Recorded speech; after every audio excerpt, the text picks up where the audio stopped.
ಇದು ಬಹಳ ವರ್ಷ ಹಂಗೆ ಕಂಟಿನ್ಯೂ ಆದ್ರೆ ಗ್ಯಾಸ್ಟ್ರಿಕ್ ಅಲ್ಸರ್ ಆಗ್ಬೋದು, ಡಿಯೋಡಿನಲ್ ಅಲ್ಸರ್ ಆಗ್ಬೋದು. ಗ್ಯಾಸ್ಟ್ರಿಕ್ ಟ್ರಬಲ್ ಅಂದ್ರೆ ಗ್ಯಾಸ್ಟ್ರೈಟಿಸ್, ಗ್ಯಾಸ್ ನ ತೇಗ್ತಾರೆ, ಅದು ಕೂಡ ಗ್ಯಾಸ್ ಏನೆ. ಗ್ಯಾಸ್ಟ್ರೈಟಿಸ್ ಗೆ ಕಾರಣ ಏನು ಅಂದ್ರೆ ಗಬಗಬ ಅಂತ ತಿಂದ್ರೆ ಅನ್ನೆಸೆಸರಿ ಪೇನ್ ಕಿಲ್ಲರ್. ತುಂಬಾ ಕೋಪ ಮಾಡ್ಕೊಂಡ್ರೆ ಕೆಂಪಗಾದ್ರೆ ಅದನ್ನ ನಾವು ಗ್ಯಾಸ್ಟ್ರೈಟಿಸ್ ಅಂತೀವಿ. ಹರಿ ವರಿ ಕರಿ ಈ ಮೂರು ನೆನಪಿಡಿ. Gastritis is a universal problem and a lifelong problem.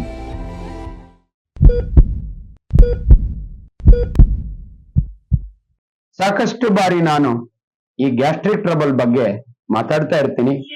Medical ಕಾಲೇಜ್ನಲ್ಲಿ ಪ್ರೊಫೆಸರ್ ಆಗಿ, ಸರ್ಜನ್ ಆಗಿ ಜನಗಳಿಗೆ ಸ್ವಲ್ಪ ಗೊಂದಲ.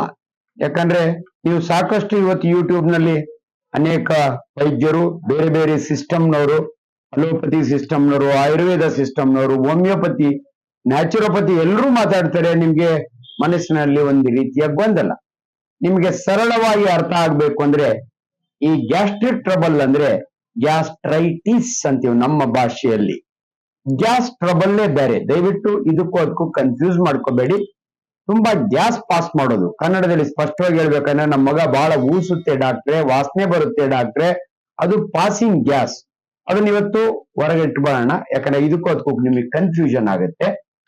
ಕೆಲವರು ಗ್ಯಾಸ್ ನ ತೇಗ್ತಾರೆ, ಅಂದ್ರೆ ತೇಗೋದು ಅಂತಾರೆ.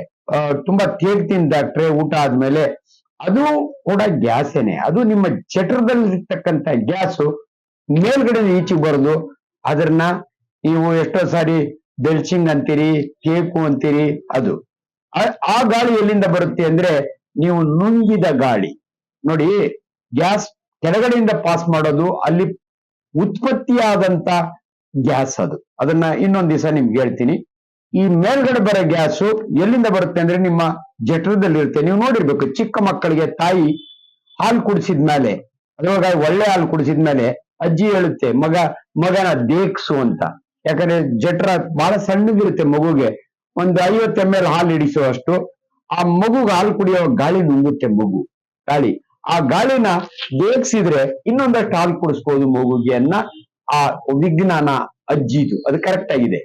ಬಟ್ ಬೇರೆಯವರು ಹೆಂಗೆ ಅಂತ ತೇಗ್ತಾರಲ್ಲ, ನೀವು ಗಾಬರಿಯಿಂದ ಊಟ ಮಾಡಿದಾಗೆ ಗಬಗಬ ಅಂತ ತಿಂದ್ರೆ ನಿಮ್ಮ ಒಂದು ತುತ್ತಿನ ಜೊತೆ ನಿಮ್ಮ ಒಂದು 1.5 ml ಗಾಳಿಯನ್ನು ನುಂಗ್ತೀರಿ.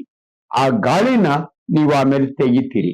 ತುಂಬಾ ಜನ ಟೆನ್ಷನ್ ಒಳಗೆ ತೇಗಿ ನಮ್ಮ ಮುಂದೆ ತೋರಿಸ್ತಾರೆ. ಅವ್ರ ಮನೆಯವರು ಬಂದು ನೋಡಿ ಡಾಕ್ಟ್ರೆ ಎಷ್ಟು ಶಬ್ದ ಮಾಡ್ಕೊಂಡು ತೇಗ್ತಾಳೆ ನಮ್ಮ ಅಮ್ಮ, ಈ ರೀತಿ ಹೇಳ್ತಾರೆ. ಕನ್ಫ್ಯೂಸ್ ಮಾಡ್ಕೋಬೇಡಿ, ಇದು ತೇಕು ಬರುವುದು ನಿಮ್ಮ ಜಠರದಿಂದ. ಗ್ಯಾಸ್ಟ್ರಿಕ್ ಶುರು ಮಾಡಿ ನಾನು ತೇಕಿಗೆ ಯಾಕೆ ಹೋದೆ ಅಂದ್ರೆ ಗ್ಯಾಸ್ಟ್ರಿಕ್ ಟ್ರಬಲ್ ಅಂದ್ರೆ ಗ್ಯಾಸ್ಟ್ರೈಟಿಸ್. ಹಂಗಂದ್ರೆ ನಿಮ್ಗೆ ಅರ್ಥ ಆಗ್ಬೇಕು ಅಂದ್ರೆ ನಿಮ್ಮ ಹೊಟ್ಟೆಯಲ್ಲಿರ್ತಕ್ಕಂಥ ಅಪೆಂಡಿಕ್ಸ್ ಊದ್ಕೊಂಡ್ರೆ ಇನ್ಫೆಕ್ಷನ್ ಆದ್ರೆ ಅಪೆಂಡಿಸೈಟಿಸ್ ಅಂತೀವಿ ನಾವು. ನಿಮ್ಮ ಮಗುವಿನ ಗಂಟಲಲ್ಲಿ ಟಾನ್ಸಿಲ್ ಅದೇನಾದ್ರೂ ಇನ್ಫೆಕ್ಷನ್ ಆದ್ರೆ ಟಾನ್ಸಿಲೈಟಿಸ್ ಅಂತೀವಿ. ಅದೇ ರೀತಿ ನಿಮ್ಮ ಜಠರ ಊದ್ಕೊಂಡ್ರೆ, ನಿಮ್ ಜಠರ ಊದ್ಕೊಳ್ಳಲ್ಲ, ಇಲ್ಲೊಂದು ಚೂರ್ ಕನ್ಫ್ಯೂಷನ್. ನಿಮ್ಮ ಜಠರದ ಒಳಗಡೆ ಲೇಯರ್ ನಾವು ಮ್ಯೂಕಸ್ ಮೆಂಬ್ರೇನ್ ಅಂತೀವಿ ನಾವು. ಅದರಲ್ಲಿ ಸಣ್ಣ ಸಣ್ಣ ಎರೋಷನ್ಸ್ ಕೆಂಪಗಾದ್ರೆ ಅದನ್ನ ನಾವು ಗ್ಯಾಸ್ಟ್ರೈಟಿಸ್ ಅಂತೀವಿ. ಐಟಿಸ್ ಅಂದ್ರೆ ಇನ್ಫ್ಲಮೇಷನ್ ಅಂತ ಅರ್ಥ. ಯಾಕಾಗುತ್ತೆ ಡಾಕ್ಟ್ರೆ ಇದು ಗ್ಯಾಸ್ಟ್ರೈಟಿಸ್ಗೆ ಕಾರಣ ಏನು ಅಂದ್ರೆ ಸರಳವಾಗಿ ನಿಮ್ಗೆ ಹೇಳ್ತೀನಿ. ಈ ಹರಿ ವರಿ ಕರಿ ಇದನ್ನ ನೆನ್ಪಿಟ್ಬಿಡಿ ನೀವು. ಹರಿ ಬರಿಯಾಗಿ ಉಣ್ಣೋದು, ವರಿ ಎಲ್ಲದಕ್ಕೂ ಟೆನ್ಷನ್ ಮಾಡ್ಕೊಳ್ಳೋದು, ಕರಿ ತುಂಬಾ ಮಸಾಲೆ ತಿನ್ನೋದು.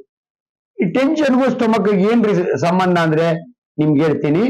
ನಿಮ್ಮ ಬ್ರೈನ್ ನಿಮ್ಮ ಸ್ಟಮಕ್ಗೆ ಅಂದ್ರೆ ಎಂಟೈರ್ GITಗೆ ಕನೆಕ್ಟೆಡ್ ಥ್ರೂ ವೇಗಸ್ ನರ್ವ್ ಅಂತೀವಿ. ಕ್ರೇನಿಯಲ್ ನಂಬರ್ 10 ಅದು. It's a vagus nerve, parasympathetic nerve. ಅದು ಸ್ಟಿಮ್ಯುಲೇಟ್ ಆಯ್ತು ಅಂದ್ರೆ ನಿಮ್ಮ ಆಸಿಡ್ ಜಾಸ್ತಿ ಆಗುತ್ತೆ. ಅದಕ್ಕೇನೆ ತುಂಬಾ ಕೋಪ ಮಾಡ್ಕೊಂಡ್ರೆ, ಟೆನ್ಷನ್ ಮಾಡ್ಕೊಂಡ್ರೆ, ನೀವೇನೋ ಇದ್ರಲ್ಲಿ ಮಾಡ್ಕೊಂಡ್ರೆ ನಿಮ್ಮ ಆಸಿಡ್ ಜಾಸ್ತಿ ಆಗುತ್ತೆ. ಅದರಿಂದ ದಯವಿಟ್ಟು ಹರಿ ವರಿ ಕರಿ ಈ ಮೂರು ನೆನಪಿಡಿ. ಅದಾದ್ಮೇಲೆ ಗಂಡು ಮಕ್ಕಳಲ್ಲಿ ಸ್ಮೋಕಿಂಗು, ಆಲ್ಕೋಹಾಲು, ಹೆಣ್ಣು ಮಕ್ಕಳಲ್ಲಿ ಅನ್ನೆಸೆಸರಿ ಪೇನ್ ಕಿಲ್ಲರ್ಸ್. ನನಗೆ ತಲೆನೋವು ಬರುತ್ತೆ ಡಾಕ್ಟ್ರೆ ಬೆಳಗ್ಗೆ ಹೊತ್ತು, ಗ್ಯಾಸ್ಟ್ರಿಕ್ ಇಂದ ಬರುತ್ತೆ ಅಂತ ನೀವು ಮಾತ್ರೆ ನುಂಗ್ತೀರಿ. ನೀವು ಅಲ್ಲಿ ಏನಂದ್ರೆ ಅದೊಂಥರ ಇಂಟರ್ಲಿಂಕ್ಡ್ ಇದೆ, ಊದೋದು ಒದರೋದು ಬಂತು ಅಂತಾರೆ. ನೀವು ತಲೆನೋವಿನ ಮಾತ್ರೆ ತಗೊಂಡ್ರೆ ಹೊಟ್ಟೆ ನೋವು ಶುರುವಾಗುತ್ತೆ. ಇವಿಷ್ಟು ದಯವಿಟ್ಟು ನೆನಪಿಡಿ. ಇದರ ರೋಗ ಲಕ್ಷಣಗಳು ಏನಂದ್ರೆ ಹೊಟ್ಟೆ ಉರಿ, ಎದೆ ಉರಿ, ಉಳಿ ತೇಗು, ಯಾಕೋ ಊಟ ಸೇರ್ತಾ ಇಲ್ಲ, ಖಾಲಿ ಹೊಟ್ಟೆ ಒಳಗೆ ಹೊಟ್ಟೆ ಉರಿತದೆ, ತಿಂದ್ಮೇಲೆ ಕಡಿಮೆ ಆಗುತ್ತೆ, ಕೆಲವರು ತಿಂದ್ಮೇಲೆ ಜಾಸ್ತಿ ಆಗುತ್ತೆ, ಅವು ವಾಂತಿ ಮಾಡ್ಬೇಕು ಅನ್ಸುತ್ತೆ, ಎಷ್ಟೋ ಜನ ಬೆರಳಿಟ್ಟು ವಾಂತಿ ಮಾಡ್ತಾರೆ. ಇವೆಲ್ಲ ರೋಗ ಲಕ್ಷಣಗಳು. ನೀವು ಹೆಂಗ್ ಕಂಡುಹಿಡಿತೀರಿ ಡಾಕ್ಟ್ರೆ? ನನ್ನ ಅನುಭವದ ಪ್ರಕಾರ ನಿಮ್ಮನ್ನ ಮಲಗಿಸಿ ನಿಮ್ಮ ಹೊಟ್ಟೆ ಮೇಲೆ ಕೈ ಇಟ್ರೆ ಸಾಕು ನನಗೆ ಅರ್ಥ ಆಗುತ್ತೆ ನಿಮ್ಗೆ ಸ್ಟಮಕ್ ಎಲ್ಲಿರುತ್ತೆ, ಡಿಯೋಡಿನಲ್ ಪಾಯಿಂಟ್ ಎಲ್ಲಿರುತ್ತೆ, ಗ್ಯಾಸ್ಟ್ರಿಕ್ ಟೆಂಡರ್ನೆಸ್ ಅಂದ್ರೆ ಏನು, ಇದೆಲ್ಲ ನೋಡಿ ಹೇಳ್ತೀನಿ. ಅಲ್ಲಿಗೂ ಇವತ್ತು ವಿಜ್ಞಾನ ಎಷ್ಟು ಮುಂದುವರೆದಿದೆ ಅಂದ್ರೆ ನಿಮ್ಗೊಂದು ಎಂಡೋಸ್ಕೋಪಿ ಮಾಡ್ತೀನಿ ನಾನು. ಗ್ಯಾಸ್ಟ್ರೋಸ್ಕೋಪಿ ಅಂತೀವಿ. ಎಂಡೋಸ್ಕೋಪಿ ಅಂದ್ರೆ ಗ್ಯಾಸ್ಟ್ರೋಸ್ಕೋಪಿ. ನಿಮ್ಮ ಜಠರದಲ್ಲಿ ಹೆಂಗೆ ಎರೋಜನ್ ಆಗಿದೆ ಅದೆಲ್ಲ ನೋಡಿರೋ ನನಗೆ ಇದು ಗ್ಯಾಸ್ಟ್ರೈಟಿಸ್ ಅಂತ. ಇವತ್ತು ಮೊದ್ಲೆಲ್ಲ ಅದನ್ನ ಮಾಡ್ತಿರ್ಲಿಲ್ಲ ಡಾಕ್ಟ್ರೆ. ಇವತ್ತು ವಿಜ್ಞಾನ ಮುಂದುವರೆದಿರೋದ್ರಿಂದ ನಾನು ಇಷ್ಟೊತ್ತು ನಿಮ್ಗೆ 5 ಕಾರಣಗಳು ಹೇಳಿದೆ. Hurry, worry, curry, smoking, alcohol and pain killer. ಇವತ್ತು ಒಬ್ಬ ನೋಬೆಲ್ ಲಾರೆಟ್ ಒಂದು ಬ್ಯಾಕ್ಟೀರಿಯನ್ ಕಂಡುಹಿಡಿದಿದ್ದಾರೆ, ಎಚ್ ಪೈಲೋರೈ ಅಂತ, ಹೆಲಿಕೋಬ್ಯಾಕ್ಟರ್ ಪೈಲೋರೈ ಅಂತ. ಇದರಿಂದ ನಿಮ್ ಹೊಟ್ಟೆ ಒಳಗೆ ಹೋಗುತ್ತೆ ಅಂದ್ರೆ ನೀವು ತಿನ್ನುವ ಆಹಾರದಿಂದ, ಪರ್ಟಿಕ್ಯುಲರ್ ರೋಡ್ ಸೈಡ್ ನೀವೇನಾದ್ರೂ ತಿನ್ನೋ ಅಭ್ಯಾಸಗಳಿದ್ರೆ ಆ ಆಹಾರದಿಂದ ನಿಮ್ಗೆ ಬ್ಯಾಕ್ಟೀರಿಯಾ ಬರುತ್ತೆ. ಆ ಬ್ಯಾಕ್ಟೀರಿಯಾ ಅಲ್ಲೇ ಬಿಟ್ರೆ ಅದರಿಂದ ಅಲ್ಸರ್ ಆಗ್ಬೋದು, ಕ್ಯಾನ್ಸರ್ ಆಗ್ಬೋದು. ಈ ಗ್ಯಾಸ್ಟ್ರಿಕ್ ಟ್ರಬಲ್ ನ ಯಾಕೆ ಟ್ರೀಟ್ಮೆಂಟ್ ಮಾಡ್ಕೋಬೇಕು ಅಂದ್ರೆ ಇದು ಬಹಳ ವರ್ಷ ಹಂಗೆ ಕಂಟಿನ್ಯೂ ಆದ್ರೆ ಫರ್ದರ್ ಕಾಂಪ್ಲಿಕೇಶನ್, ಗ್ಯಾಸ್ಟ್ರಿಕ್ ಅಲ್ಸರ್ ಆಗ್ಬೋದು, ಡಿಯೋಡಿನಲ್ ಅಲ್ಸರ್ ಆಗ್ಬೋದು. ಇವೆರಡನ್ನು ನಾವು ಪೆಪ್ಟಿಕ್ ಅಲ್ಸರ್ ಅಂತೀವಿ. ನಾವು ಪೆಪ್ಸಿನ್ ಅಂತ ಇರುತ್ತೆ ನಿಮ್ಮ ಸ್ಟಮಕ್ ನಲ್ಲಿ, ಆಸಿಡ್ ಪ್ಲಸ್ ಪೆಪ್ಸಿನ್ ಎರಡು ಸೇರ್ಕೊಂಡು ನಿಮ್ಮ ಮ್ಯೂಕೋಸ್ ಅನ್ನ ತಿಂದಾಕ್ಬಿಡ್ತವೆ. ಅದನ್ನೇ ನಾವು ಅಲ್ಸರ್ ಅನ್ನೋದು, ಪೆಪ್ಟಿಕ್ ಅಲ್ಸರ್ ಅಂತೀವಿ. ಈ 5% ಆಫ್ ಗ್ಯಾಸ್ಟ್ರಿಕ್ ಅಲ್ಸರ್ ಮುಂದೆ ಗ್ಯಾಸ್ಟ್ರಿಕ್ ಕ್ಯಾನ್ಸರ್ ಆಗಿ ಕನ್ವರ್ಟ್ ಆಗ್ಬೋದು 15 ವರ್ಷ ಆದ್ಮೇಲೆ. ಅದರಿಂದ ಇವಿಷ್ಟು ಕೂಡ.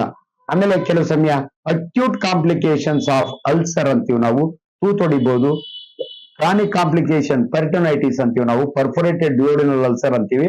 ಇನ್ ಕೆಲವ್ರಿಗೆ 5-6 ವರ್ಷ ಆದ್ಮೇಲೆ ಅಲ್ಲಿ ನ್ಯಾರೋ ಆಗ್ಬಿಟ್ಟು ಊಟನೇ ಕೆಳಕ್ ಹೋಗಲ್ಲ, ಅದನ್ನ ನಾವು ಪೈಲೋರಿಕ್ ಸ್ಟೀನೋಸಿಸ್ ಅಂತೀವಿ. ಇವೆಲ್ಲ ಫರ್ದರ್ ಕಾಂಪ್ಲಿಕೇಶನ್ಸ್. ಅದರಿಂದ ದಯವಿಟ್ಟು ಗ್ಯಾಸ್ಟ್ರಿಕ್ ಟ್ರಬಲ್ ಅಂದ್ರೆ ಬಹಳ ಸ್ಪಷ್ಟವಾಗಿ ನಿಮ್ಗೆ ಹೇಳಿದೀನಿ, ನಿಮ್ಮ ಜಠರದಲ್ಲಿ. ಯಾಕಂದ್ರೆ ಅದಾದ ನಂತರ ನಿಮ್ಮ ಜಠರ ಆದ ತಕ್ಷಣನೇ ಸಣ್ಣ ಕರಳು ಶುರುವಾಗುತ್ತೆ.